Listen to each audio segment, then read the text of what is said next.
Donc, épître à Philémon, Paul, prisonnier de Jésus-Christ, et le frère Timothée à Philémon, notre bien-aimé et notre compagnon d'œuvre, à la sœur Aphia, à Archippe, notre compagnon de combat, et à l'Église qui est dans ta maison, que la grâce et la paix vous soient données de la part de Dieu, notre Père, et du Seigneur Jésus-Christ. Je rends continuellement grâce à mon Dieu, faisant mention de toi dans mes prières, parce que je suis informé de la foi que tu as au Seigneur Jésus, et de ton amour pour tous les saints. Je lui demande que ta participation à la foi soit efficace pour la cause de Christ, en faisant reconnaître en nous toute espèce de bien. J'ai en effet éprouvé beaucoup de joie et de consolation au sujet de ton amour, car par toi, frère, le cœur des saints a été tranquillisé. C'est pourquoi, bien que j'ai en Christ toute liberté de te prescrire ce qui est convenable, c'est de préférence au nom de l'amour que je t'adresse une prière, étant ce que je suis, Paul, un vieillard, et de plus, maintenant, prisonnier de Jésus-Christ. Je te prie pour mon enfant que j'ai engendré étant dans les chaînes, Onésime, qui autrefois t'a été inutile, mais qui maintenant est utile, et à toi et à moi. Je te le renvoie, lui, une partie de moi-même. J'aurais désiré le retenir auprès de moi pour qu'il me serve à ta place pendant que je suis dans les chaînes pour l'Évangile. Toutefois, je n'ai rien voulu faire sans ton avis, afin que ton bienfait ne soit pas comme forcé, mais qu'il soit volontaire. Peut-être a-t-il été séparé de toi pour un temps, afin que tu le retrouves pour l'éternité, non plus comme un esclave, mais comme supérieur à un esclave, comme un frère bien-aimé de moi particulièrement, et de toi à plus forte raison, soit dans la chair, soit dans le Seigneur. Si donc tu me tiens pour ami, reçois-le comme moi-même. Et s'il t'a fait quelque tort, ou s'il te doit quelque chose, mets-le sur mon compte. Moi, Paul, je l'écris de ma propre main, je payerai pour ne pas te dire que tu te dois toi-même à moi. Oui, frère, que j'obtienne de toi cet avantage dans le Seigneur, tranquillise mon cœur en Christ. C'est en comptant sur ton obéissance que je t'écris, sachant que tu feras même au-delà de ce que je te dis. En même temps, prépare-moi un logement, car j'espère vous être rendu grâce à vos prières. Epaphras, mon compagnon de captivité en Jésus-Christ, te salue, ainsi que Marc, Aristarque, Démas, Luc, mes compagnons d'œuvre. Que la grâce de notre Seigneur Jésus soit avec votre esprit. Très belle épître, toute simple, mais qui nous apprend beaucoup de choses, en fait, surtout dans la résolution des problèmes qu'on peut avoir parfois avec un frère, avec une sœur dans l'église. Alors évidemment, nous, on n'a jamais de problème, donc tout va bien, mais un jour, peut-être, vous aurez un conflit avec quelqu'un, et là, il nous donne beaucoup de pistes, l'apôtre Paul, pour régler cela. Juste pour resituer tout ça dans son contexte, l'esclave Onésime a fui son maître, Philémon, il s'est enfui, on ne sait pas pourquoi, et les deux, Onésime et Philémon, vont être convertis au travers du ministère de Paul. C'est intéressant ça, c'est le hasard, je ne sais pas si c'est le hasard, mais bon. Et donc, l'heure vient de régler un conflit, puisque l'esclave qui est parti, il n'avait pas à partir, il devait rester à servir son maître. Et donc, Paul va essayer d'aller voir Philémon, enfin, parler avec lui, écrire plutôt, et essayer de trouver un moyen de faire que son esclave puisse revenir, mais vous verrez pourquoi, parce qu'il risquait gros, en fait. Donc, cette épître, pour moi, c'est vraiment un modèle en termes de courtoisie, de sagesse, de justice et surtout d'amour qu'on peut avoir vis-à-vis du prochain, et surtout dans des situations assez difficiles comme celle que vivait Onésime à ce moment-là. J'espère que nous-mêmes, nous essayons d'agir avec beaucoup de sagesse, et surtout si nous avons des conflits. Généralement, on est plutôt à se renfermer sur nous-mêmes et à trouver tout injuste, plutôt qu'à essayer de chercher une issue dans le conflit que l'on peut avoir avec quelqu'un. C'est pas toujours marrant d'être en conflit avec quelqu'un, mais il y a toujours des issues, et ça, c'est ce que Paul nous apprend là. On va s'intéresser d'abord aux protagonistes de cette requête. D'abord, Paul, le missionnaire, le vieillard, comme il dit. Il est marrant quand il dit ça, on dirait François quand il nous parle des fois. Mais François n'est pas en prison, heureusement. Mais il était là, vieillard, emprisonné. Vous imaginez quand même ce qu'il a enduré, le pauvre apôtre Paul. Et il le montre un peu dans cette épître, il a vraiment tout sacrifié, toute sa vie pour Jésus-Christ. Il a tout fait. Et il n'était pas qu'en prison, il s'est fait lapider, il a su faire beaucoup de choses. Et puis à côté de lui, il était toujours fidèle, Timothée, qui travaillait avec Paul aussi à Éphèse. Alors je ne sais pas s'il connaissait vraiment Philémon, peut-être, je ne sais pas, mais en tout cas il était là pour assister souvent l'apôtre Paul. Concernant l'église de Colosse, elle n'a pas été fondée directement par Paul, mais c'est un peu le fruit indirect de ce qu'il avait fait comme travail à Éphèse. Et ben, forcément, quand vous êtes dans une ville, vous évangélisez, il y a des gens qui vont passer, ils ont peut-être entendu l'évangile, et puis ils ont ramené ça chez eux. Et donc une église a été fondée à Colosse. Et on voit un certain Épaphras aussi, et puis Philémon, tous les deux vont être aussi convertis par le ministère de l'apôtre Paul.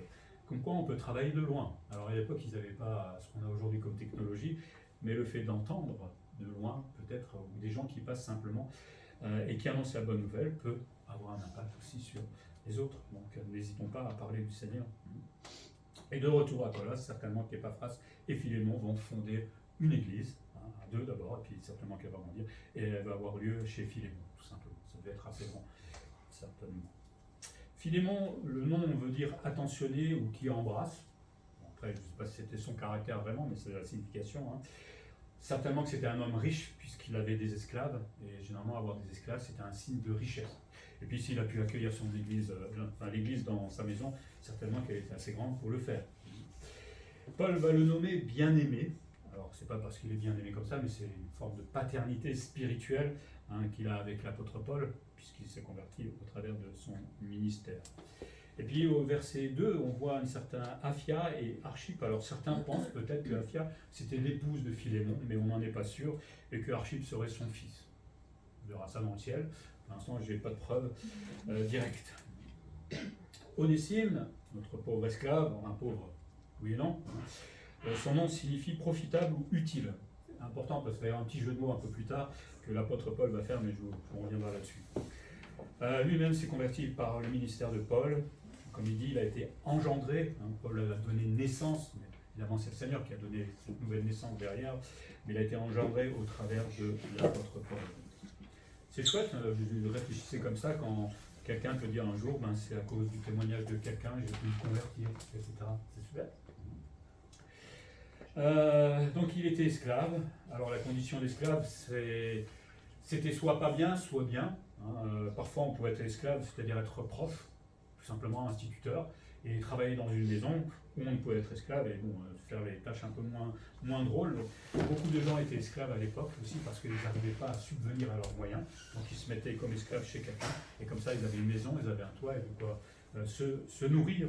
Donc c'est pas une mauvaise condition en soi esclave. Enfin, après il y avait certains, c'était pas terrible non plus, mais certains avaient une belle vie quand même malgré tout, mais ils étaient liés avec leur maître. Et donc notre cher Onésime, lui, a fui Philémon, son maître, peut-être en le volant. C'est pas exactement, puisque Paul va dire s'il te doit quelque chose, et il va partir à Rome. Et le hasard, je ne sais pas si c'est le hasard, mais Rome, je ne sais pas, vous vous imaginez, c'est immense, c'est un peu pareil, quoi. Comment Dieu a permis que Onésime rencontre l'apôtre Paul. C'est formidable quand on y pense. Et comment Dieu nous a rencontrés nous-mêmes aussi, c'est fou. Et donc il va rencontrer notre cher Paul, qui va certainement lui parler de l'évangile, et il va se convertir. Le problème, c'est qu'Onésime, c'est bien, maintenant tu es converti, mais tu es en train de vivre dans l'illégalité. Et le pire, c'est que parce qu'il a fui son maître, il risquait la crucifixion. C'était la peine qui était encourue par les esclaves. Et en même temps, si un esclave commence à partir, c'est pas parce qu'il est chrétien, les autres esclaves vont dire on va faire pareil. Donc c'était vraiment une situation à risque pour Philémon et ses autres esclaves, et puis globalement, ça se faisait pas, tout simplement, et c'est pour ça que Paul va devoir agir. Il était vraiment dans une situation illégale. C'est un peu comme si vous aviez volé, et puis vous convertissez, vous irez quand même en prison. Voilà. C'est normal. Pour nous, peut-être ce qu'on peut apprendre aujourd'hui, c'est que les conflits qu'on peut avoir parfois dans l'Église, là le conflit entre Onésime et Philémon, nous on peut avoir aussi des conflits dans l'Église, et ça nous rappelle que nous sommes toujours des pécheurs. Donc si vous allez dans une Église et que vous voyez des conflits, et vous dites je vais aller voir dans une autre Église, et vous verrez aussi des conflits. Et en fait, vous verrez des conflits partout, en fait, parce qu'il n'y a aucune Église qui est parfaite. Et comme quelqu'un disait, dès que moi je rentre dans une église, c'est moi qui crée le problème, puisque je suis pécheur. Donc ne regarde pas les autres, c'est souvent nous-mêmes qui créons ces situations-là, hélas. Alors, on n'en a pas en ce moment, je suis bien content, que ça dure, évidemment, ou alors c'est qu'il y a beaucoup d'hypocrisie et qu'on ne parle pas, ça c'est aussi dommage, mais je pense que tout va bien pour l'instant, mais j'en ai connu, hélas.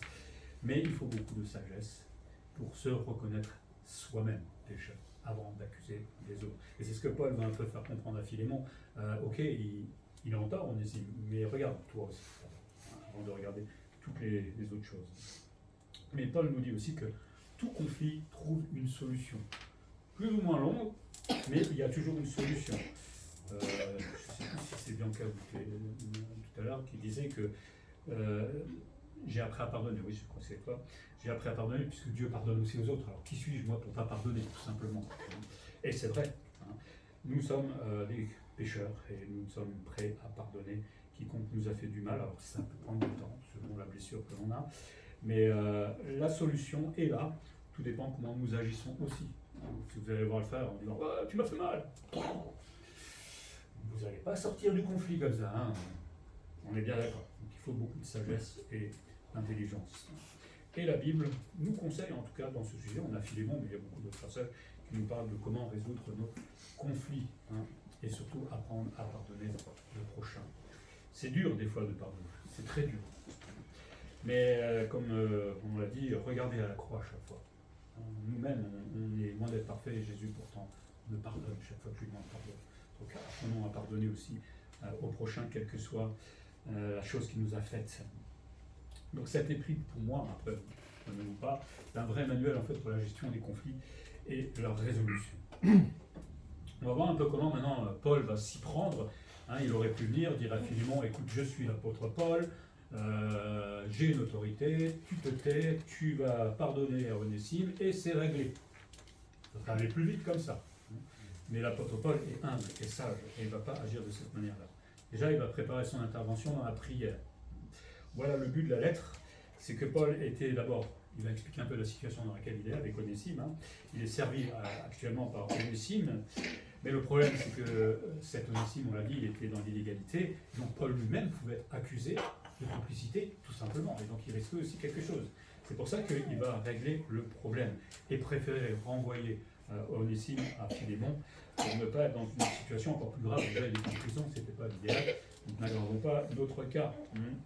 Et c'est pour ça que Paul va écrire à Philémon au sujet de son esclave, et il espère surtout qu'il va l'accueillir avec dignité.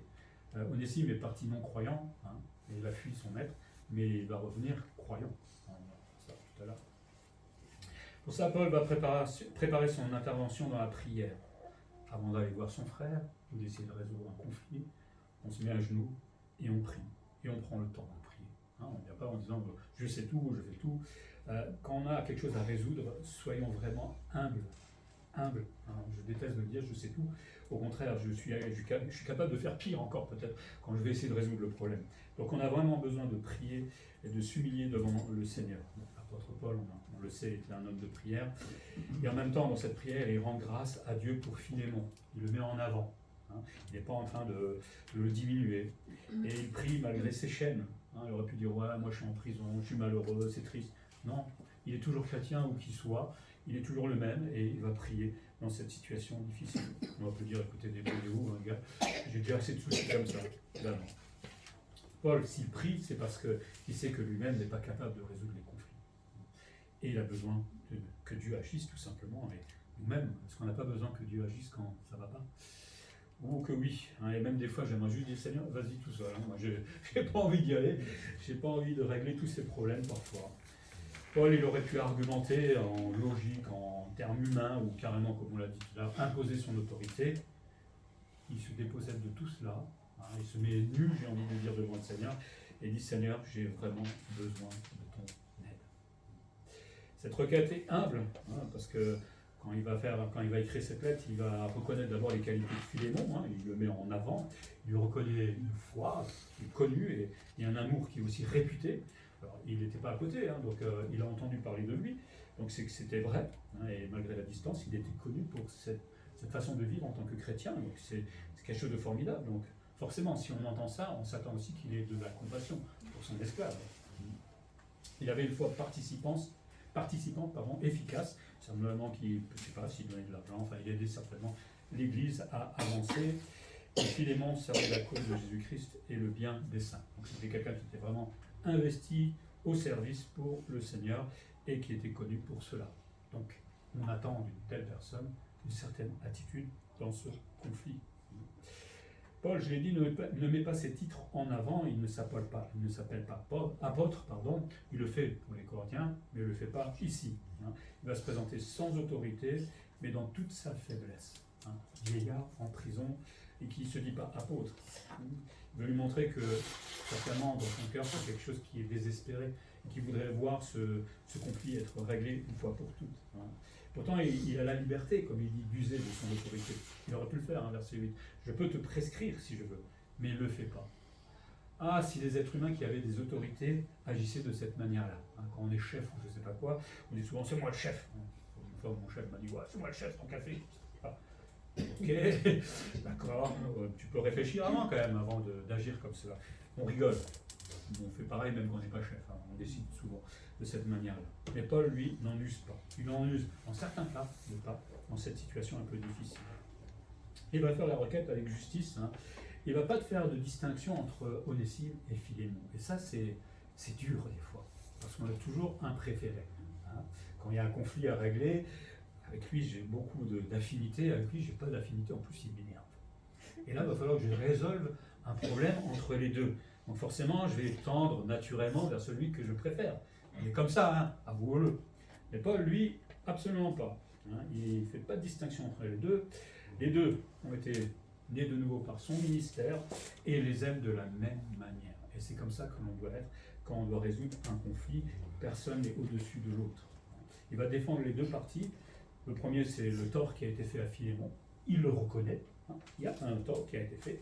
Et puis en même temps, il va prendre le parti d'Onésime, le jeune converti, qui doit absolument changer d'attitude, mais en même temps, il voudrait que Philémon l'accueille avec beaucoup de sagesse. C'est pas simple d'être neutre comme ça, face à un conflit. Et pourtant, c'est ce qu'il faut faire. En même temps, il va valoriser les deux frères. Hein. Onésime, il dit autrefois, était inutile, puisqu'il a été absent, donc il ne faisait pas le travail qu'on lui demandait. Hein. Va devenir utile. Je disais tout à l'heure qu'il y a un petit jeu de mots. En fait, Onésime signifie profitable, utile, et donc Paul va faire un petit jeu de mots, si vous l'avez compris. Je te prie pour mon enfant que j'ai engendré dans les chaînes, Onésime, utile, qui autrefois t'a été inutile, vous voyez le jeu de mots, mais qui maintenant est utile à toi et à moi. Il faut faire un peu de grec pour voir ça, mais il y a une petite subtilité là. Il fait souvent des jeux de mots, hein, c'est pour ça que j'en fais peut-être aussi, c'est peut-être pas anti-biblique. Hein. Mais voilà. Il lui montre combien ce Onésime est utile à Paul et qu'il veut le devenir aussi à Philémon. Alors il était en tant qu'esclave, mais peut-être le devenir aussi en tant que chrétien. Il était utile à Paul donc, et il était malgré tout prêt à s'en séparer. Là aussi, il aurait pu dire, oui, mais attends, moi j'ai quelqu'un qui m'aide, et j'en ai tellement besoin en prison, et donc Philémon, il a déjà assez d'esclaves. Non, il est prêt à se laisser déposséder pour être juste. Pas évident hein, d'être juste, déjà de ne pas faire de distinction entre les deux et d'être capable de se séparer de quelque chose qui m'est très utile pour régler le conflit. Quand on veut régler un conflit, il faut être prêt à se laisser déposséder de tout. Et c'est pas évident, et surtout de son orgueil. Et donc la requête qu'il va faire va être sage, hein, il va s'identifier aux deux frères. D'abord à Onésime, hein, qu'il voit comme une partie de moi-même. En grec, c'est ses propres entrailles, c'est quelque chose de profond en fait. Hein, il aime énormément cet esclave, mais bon, il doit régler le problème. Et puis aussi, il s'identifie à Philémon, qui reconnaît le préjudice qui lui a été fait et qui essaie là de le réparer. Il aime les gens, Paul, il les aime profondément, hein, mais c'est pas parce qu'il les aime qu'il ne va pas réparer les torts. Mais il ne force personne non plus, hein, il ne va pas dire je t'ordonne au nom de l'apôtre Paul de faire ceci. Il force personne, ni Onésime. Il ne va pas lui demander d'aller chez Philémon, mais il espère qu'il va le faire, qu'il va être juste par rapport à la loi, par rapport à Philémon, par rapport à Dieu surtout. Hein. Si je suis chrétien, je suis dans une situation illégale comme ça, je dois régler ma situation. Hein, je dois le faire, sinon je suis dans le péché. Et il ne va pas forcer Philémon non plus, il ne lui impose rien, il fait une demande tout simplement. Hein. Mais il va chercher un peu à inspirer ses actes et à rendre son amour si réputé agissant, de voir en pratique. Est-ce que c'est vrai que tu aimes à ce point-là? Donc voyons ce que tu vas faire avec ton esclave. Pour nous, ce qu'on peut en tirer, c'est que toute intervention dans un conflit, quel qu'il soit, hein, tu n'as pas besoin de faire la guerre. Une guerre Ce serait un peu dommage dans l'Église qu'il y ait la guerre, mais bon. Mais quel que soit le conflit, on peut toujours demander de la sagesse au Seigneur et prier, prendre le temps de bien prier avant d'aller rejoindre les personnes. Hein. On a vraiment besoin de sagesse là-haut. On est capable nous-mêmes, avec notre logique, de résoudre les problèmes. Hein. A plus B égale C, etc. Mais là-dedans, il y aura tellement de paramètres et d'influences que finalement, on va aller toujours vers l'un et pas vers l'autre. Et ça, c'est problématique. Il faut qu'on arrive à être neutre, et ça, il n'y a que le Seigneur qui peut nous le faire vivre. Il faudra être humble. C'est facile d'être humble? Oh non. C'est loin d'être facile d'être humble, parce qu'il faut se dépouiller de son propre orgueil, de ses propres péchés, de tout ce qui est notre logique parfois qui ne dépend pas que de notre personne, mais peut-être de notre culture, un tas de choses. Hein. Croyez-moi que j'en ai vu beaucoup des cultures, et selon la culture, tu agis complètement différemment, et des fois c'est incompréhensible même comment ils agissent. Donc, tout ça, il va falloir s'en dépouiller et pour pouvoir aider l'autre. Il faut aussi rester toujours juste. C'est quoi être juste déjà? C'est avoir lu 15 000 fois la Bible déjà, et pour avoir vu comment Dieu lui-même a agi dans telle ou telle circonstance. Quand quelqu'un est dans le tort, c'est pas parce que c'est mon copain qu'il ne mérite pas d'être puni, tout simplement. Ça, c'est être juste. Et il faut aussi beaucoup de patience. Si vous n'avez pas de patience avec les gens, vous n'allez surtout pas résoudre un problème. Il faut être patient parce que les choses ne vont pas se passer comme on veut. Nous, on a déjà prévu que là, quand on aura dit ça, c'est réglé. Non, ça ne se passe jamais comme on le veut. C'est marrant. Enfin, non, c'est pas marrant, mais moi, je le sais maintenant à force. Il faut de la patience parce que les conflits peuvent durer très longtemps. Et surtout que les deux se pardonnent. Ça peut durer des années. C'est ça le problème. Et là, il faut beaucoup de patience et pas vouloir les forcer à aller plus vite parce que des fois, il faut ce temps-là. Donc Paul nous offre ici de bonnes pistes pour la résolution des conflits et bien plus encore. La prochaine fois que vous avez un conflit à régler, ça peut être à la maison aussi, il n'y a pas forcément que dans l'église. Allez vite relire l'épître aux Philémon. Prenez un stylo et dites comment je vais faire. Je vais prendre mon temps, je vais demander la sagesse, je vais prier et je vais y aller en me préparant tout doucement. Et Paul va faire cette requête au nom de l'amour. De toute façon, au nom de quoi d'autre il aurait pu le faire? Au nom de l'amour fraternel. On l'a dit, il est réputé pour son amour à Philémon, donc on veut le voir en pratique. Et surtout, Paul va mettre l'accent sur le fait que maintenant, Philémon et Onésime sont tous les deux des frères en Christ. Il a pu encore quelque chose de plus. Vous faites partie de la famille maintenant. Donc, voilà. Attention à votre façon d'agir. Il est aussi là, il a été là pour leur conversion respective. Donc, il attend quand même quelque chose, l'apôtre Paul. Mais il les nomme tous les deux des bien-aimés. Vraiment, vous êtes sur le même niveau devant mes yeux. Donc, je ne préfère pas l'un ou l'autre. Et en même temps, il leur rappelle leur lien fraternel. C'est vrai que Onésime, quand il est parti, il n'avait rien à voir avec Philémon. Mais maintenant, ils sont frères. Ils sont frères tous les deux. Et donc, ça rajoute quelque chose, normalement, dans la situation. Vous êtes frères dans le Seigneur. Et malgré les statuts sociaux qu'ils avaient tous les deux. Vous êtes frères. Donc vous devez agir comme des frères, non pas comme le monde. C'est génial d'être chrétien. Ça ne veut pas dire qu'on ne garde pas son statut social, mais peut-être que la relation va être différente maintenant. Je pense que Philémon devait aimer quand même ses esclaves. Après la réputation qu'il avait, il ne devait pas les battre, certainement. Mais là, peut-être qu'il en voulait un peu à Onésime de s'être enfui comme cela. C'est un investissement, et quand on perd son investissement, forcément il a dû peut-être prendre un autre esclave, je ne sais pas ce qu'il a fait, mais ce n'est pas agréable en tout cas pour lui. Mais Paul dit, faites tout cela au nom d'un amour, mais qui se veut juste. Aimer, c'est facile, le prochain.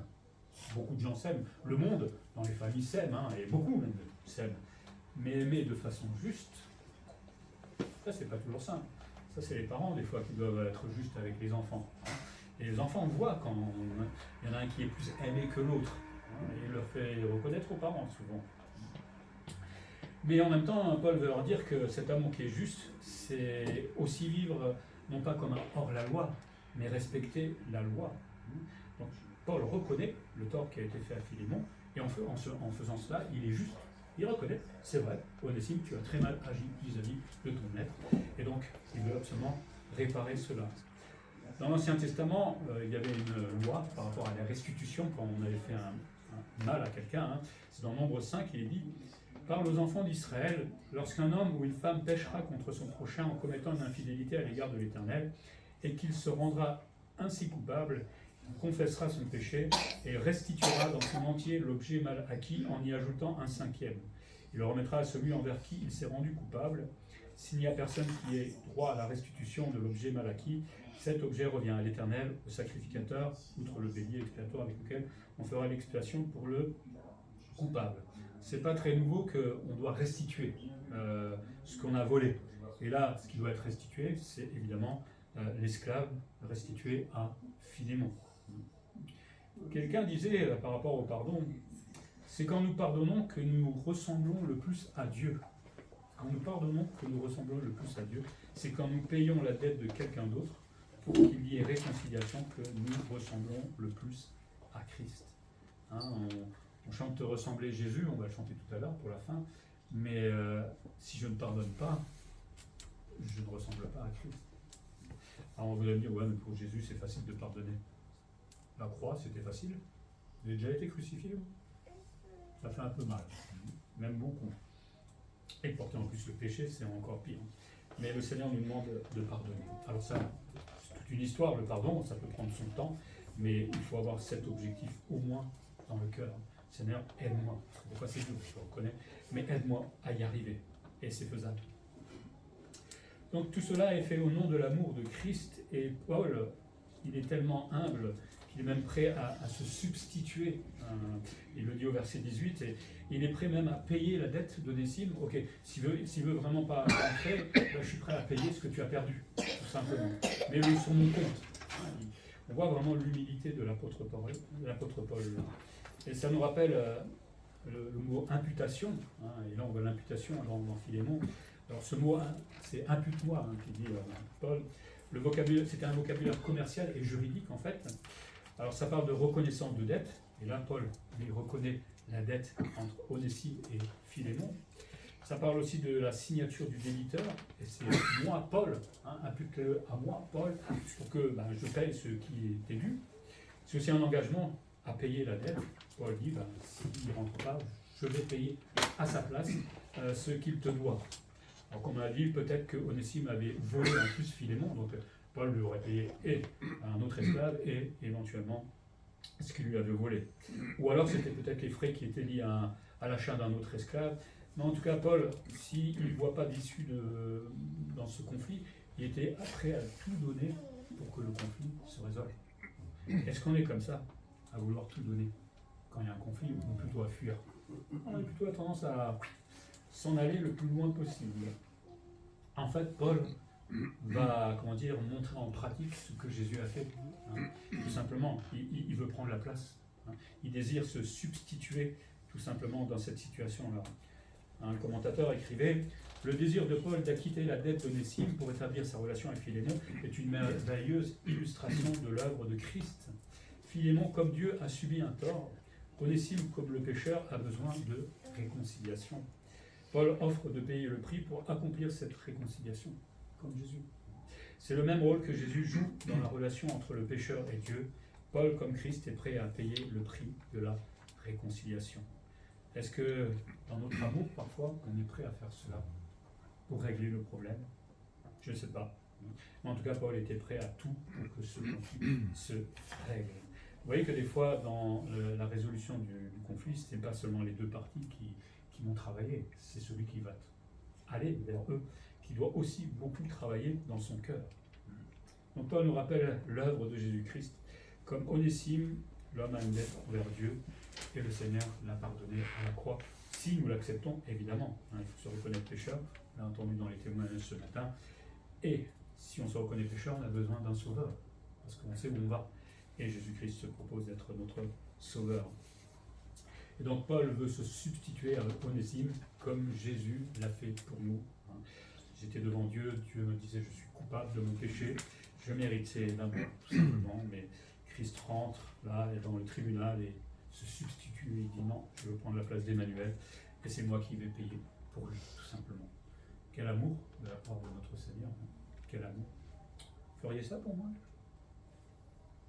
Ok, d'accord. Ça fait plaisir d'être aimé comme ça. Je ne sais pas si je le ferai forcément pour vous aussi, mais bon, on n'aura peut-être pas besoin. Mais en fait, Paul, qui aime la doctrine souvent, C'est pas parce qu'il aime la doctrine, qu'il fait beaucoup de théologie dans ses chapitres, qu'il n'est pas capable de mettre en pratique tout simplement sa théologie. Quand vous lisez les épîtres de Paul, souvent il y a 2-3 chapitres de théologie pure, et ensuite il y a la pratique, tout simplement. Et il nous montre qu'on peut avoir la tête pleine de théologie et d'être simple dans la pratique quotidienne, et particulièrement par rapport au conflit. Les deux vont bien. Quand vous n'avez pas de théologie, vous ne savez pas quoi faire en pratique. Donc c'est bien d'avoir les deux, en fait. Mais on n'a pas besoin d'avoir une grosse tête comme ça. Tout cela aussi au nom d'un amour obéissant à Dieu. Là, il met un peu la pression. Jusqu'à présent, il essayait d'être sympa, mais il met quand même un peu la pression, parce que Paul se veut d'abord d'être un modèle lui-même, et il prouve, il se met maintenant en termes de modèle, il prouve à Philémon sa fidélité à Jésus-Christ par son obéissance. Et la preuve, elle est simple, regarde, je suis en prison. C'est pour ça qu'il dit vieillard et en prison, prisonnier pour Dieu. Je ne peux pas plus faire pour te montrer que j'essaie d'obéir à mon Dieu. Donc, prends modèle sur moi. En même temps, Paul lui montre qu'il respecte la loi, les autorités, puisqu'il veut que cette relation maître-esclave soit rétablie de nouveau. Et il nous rappelle dans Romains 13 qu'il faut obéir aux autorités. Sauf s'il nous demande de faire quelque chose qui est contre Dieu, évidemment. Mais pour ça, on doit prier pour ces autorités-là. Mais il montre que lui est fidèle, obéissant à Dieu, qu'il est un modèle, et donc il aimerait maintenant être imité. Et que surtout Philémon, et Onésime aussi, imitent cette obéissance, comme lui obéit à Dieu. Parce que Philémon avait une dette aussi envers Paul. Il dit à un moment, tu te dois à moi. On ne sait pas exactement ce que c'est, mais certainement c'est le salut, puisqu'il l'avait rencontré et qui s'est converti par son ministère. Alors, n'allez pas dire ça à quelqu'un, ouais, tu te dois à moi maintenant parce que je t'ai témoigné, on s'entend bien, on est dans une situation bien particulière, à moins que ça soit autre chose qui lui doit, je ne sais pas, en tout cas je n'ai pas trouvé. Mais en tout cas, il y a une forme de sacrifice qu'il voudrait aussi de la part de Philémon à ce moment-là. Quand on va devoir se résoudre nos problèmes, les trois parties, alors ceux qui s'opposent plus celui qui va essayer de les résoudre, vont devoir se sacrifier. Ça ne se fait pas aussi facilement de résoudre un conflit. Il faut avoir un peu d'expérience aussi. Et en même temps, Paul maintenant veut vérifier la réputation de l'amour de Philémon. C'est une bonne occasion, puisque tout le monde dit de toi tellement de bien et que tu aimes les gens et que tu assistes les gens. Aider les autres, c'est assez facile, j'ai envie de dire. Mais quand on est dans une situation comme cela, complexe, on doit pardonner à un esclave. Il ne doit pas le regarder comme étant rien, mais le regarder comme un frère maintenant en Christ. C'est pas évident pour Philémon non plus, cette situation-là. Mais on va voir maintenant si tu aimes réellement, comme on le dit. Nous-mêmes, peut-être on dit aux gens, oui, on a l'impression qu'on aime tout le monde parce qu'on a des bonnes attitudes, on aide à droite et à gauche, on est très altruiste. Mais c'est dans une situation comme ça qu'on verra si on aime réellement. C'est quand on est dans l'opposition qu'on voit si on aime ou pas. Parce qu'aimer dans des bonnes situations, le monde le fait aussi, il n'y a pas de problème. Mais quand on a un conflit comme cela, est-ce que j'aime vraiment? C'est là où on voit la vérité de notre cœur. Pour nous, tout conflit devrait se résoudre en regardant à la croix. Avant de regarder celui avec qui j'ai un conflit et que mon cœur soit rempli d'idées noires et de mauvaises pensées ou quoi que ce soit, vous connaissez comment ça se passe, plutôt que regarder vers lui, peut-être plutôt regarder vers la croix.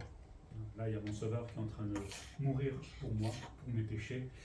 Du coup, je ne suis pas forcément meilleur que celui avec qui j'ai un conflit. Je ne suis pas meilleur que lui. Alors peut-être qu'il m'a fait un tort, certes, mais moi aussi je fais des torts à quelqu'un. On fait tous un tort. Dans la vie, on a déjà fait du mal à quelqu'un. Étant enfant, vous l'avez tous fait, ça j'en suis sûr. Vous avez bien tapé sur votre soeur ou votre frère à un moment ou un autre, même si vous vous en souvenez pas. Moi, je l'ai fait en tout cas. C'est pas bien fait. Je cachais même le chien sur l'armoire pour que mon frère l'ait pas. Vous imaginez les bêtises à l'époque. Mais bon, c'est résolu depuis. J'ai rencontré mon Sauveur, pauvre chien. Mais voilà, regardons-nous comme Jésus nous regarde. Et regardons mon frère, ma sœur, de cette manière-là. Oui, il y a la blessure, oui, il y a la tristesse, mais au fond, on est pareil devant la croix. Et donc, on n'a pas à se sentir supérieur à l'autre. Parce que quand on regarde à la croix, on est profondément humilié. On a juste envie de tomber à genoux. Si on le fait sérieusement, on peut regarder la croix en disant, bon, je vais regarder la croix, c'est fait, tu m'énerves. Ça, c'est pas s'humilier devant le Seigneur. Regarder la croix, ça nous écroule sur nous-mêmes. Et ça me permet surtout de ne garder aucune rancune après avoir pardonné. Il y en a qui pardonnent, hein, mais 10 ans après, ils en parlent toujours. Hein. Alors on a une mémoire, je reconnais, on a une mémoire, mais je ne sais plus si c'est dans un proverbe ou la famille comme ça. Mais si on garde ça en mémoire, enfin, en rancune, c'est qu'on n'a pas vraiment pardonné. Donc si vous ressentez encore de l'amertume ou des choses vis-à-vis de la personne, vous n'avez toujours rien pardonné en fait. À un moment, on est libéré. On peut se souvenir, mais quand je me souviens, ça me fait pas mal. C'est là où on sait qu'on a pardonné réellement. C'est la différence. Alors le monde, des fois, se pardonne, et puis ils sont entretenus juste après. Pourquoi ? Parce qu'il n'a pas réellement pardonné. Donc la croix nous humilie.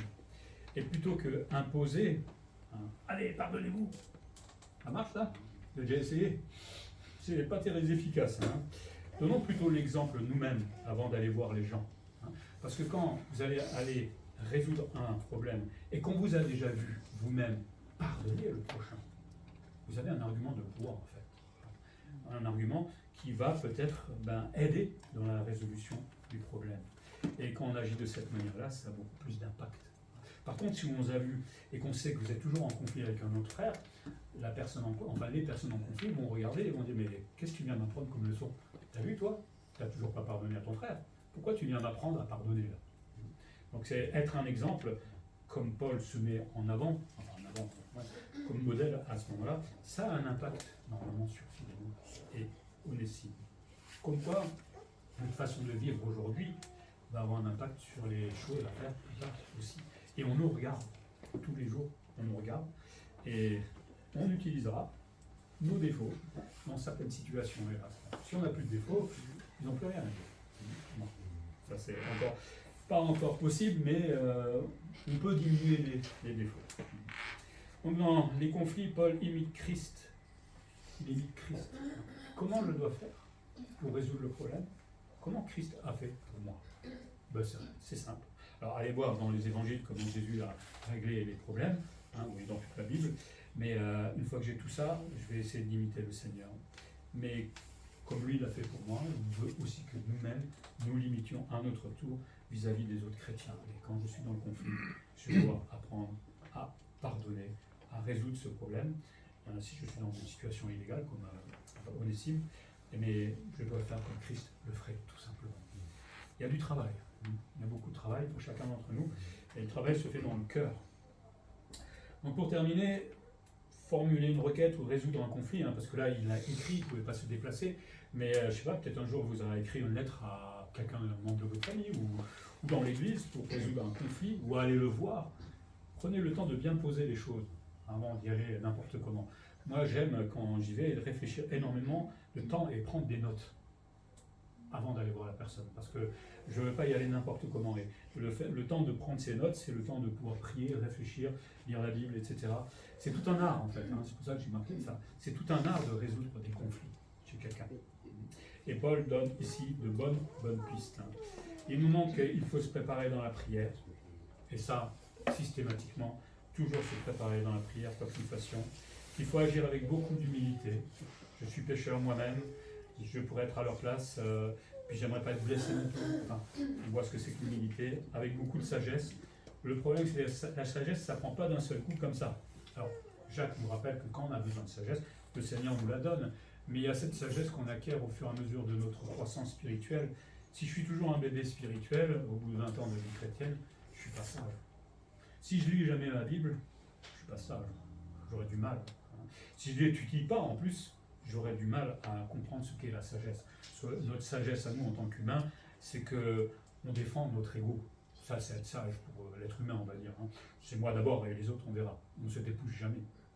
Et puis, il nous apprend à aimer, pas aimer simplement avec les mots, mais d'avoir un amour agissant, à l'exemple de Jésus-Christ.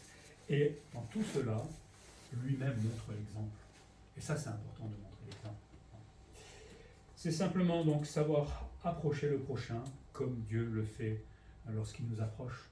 Quand nous sommes en conflit avec Dieu parce que nous avons péché, est-ce que Dieu vient avec une grosse massue nous taper sur la tête ? Des fois, il nous reprend sévèrement. On est bien d'accord, mais parce qu'on fait des grosses bêtises.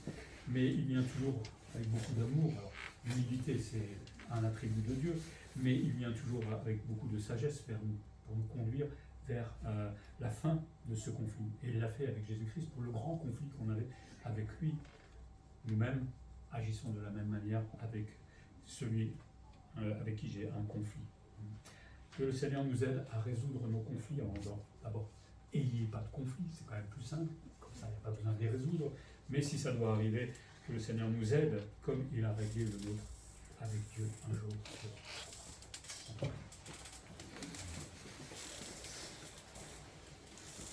Seigneur, merci pour ta parole qui est la vérité et qui nous donne tellement